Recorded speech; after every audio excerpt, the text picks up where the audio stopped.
Before God, I do not lie. When was the last time someone swore an oath to God while telling you their travel itinerary?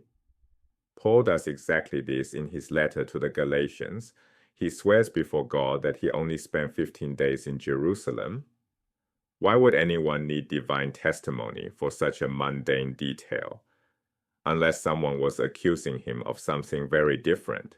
This letter reveals Paul fighting for his life, not physically, but for his authority, his independence, and his version of Christianity. Paul makes an extraordinary claim at the start. His gospel came not from any human being, but through direct revelation from Jesus Christ. Consider the audacity. Paul never met the earthly Jesus. He never walked the roads of Galilee or heard the Sermon on the Mount, yet he claims authority equal to or greater than those who did. Paul builds his case with geographic precision. After his conversion near Damascus, he went immediately to Arabia, then returned to Damascus. 3 full years passed before any contact with Jerusalem.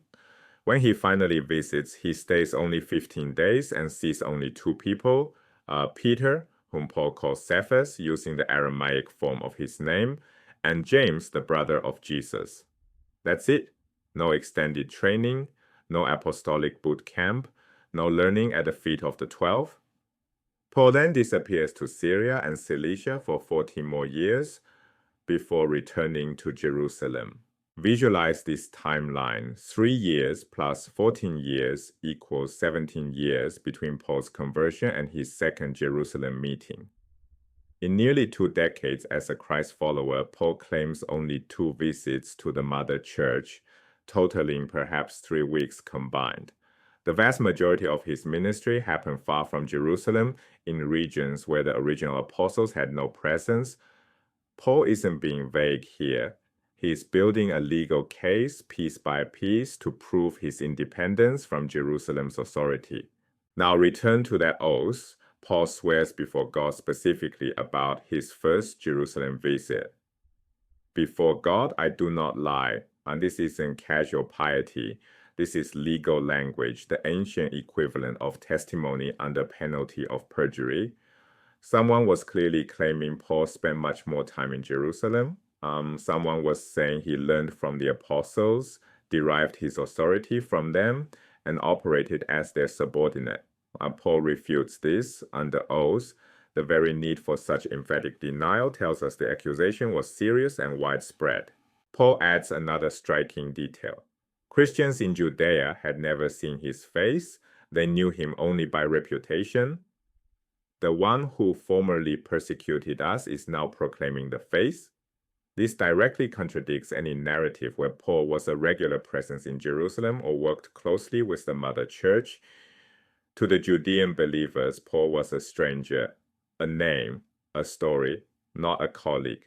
This geographic and social distance is precisely what Paul wants to establish. 14 years later, Paul returns to Jerusalem for a crucial meeting. Notice how he frames it. He went in response to a revelation. God sent him. Jerusalem didn't summon him. The meeting was private with the acknowledged leaders, James, Peter, and John. Paul calls them pillars, an architectural metaphor suggesting they were foundational figures in the movement. The key test case was Titus, a Greek believer traveling with Paul. Would Titus be compelled to undergo circumcision, the boundary marker of Jewish identity? He was not. Paul won on the central issue. Gentile believers don't need to become Jews first. The pillars endorsed Paul's mission to the Gentiles. Here's where Paul's language becomes fascinating. Watch how he describes the Jerusalem leaders. Those who were supposed to be acknowledged leaders, what they actually were makes no difference to me. God shows no partiality. Those leaders contributed nothing to me. Read that again. Paul simultaneously claims their endorsement while dismissing their authority over him. He needs their approval. That's why he mentions the meeting at all. but he refuses to grant them superiority. This is not the language of a subordinate reporting to headquarters. This is a rival power claiming equal standing. The tension in Paul's rhetoric reveals something crucial about early Christianity.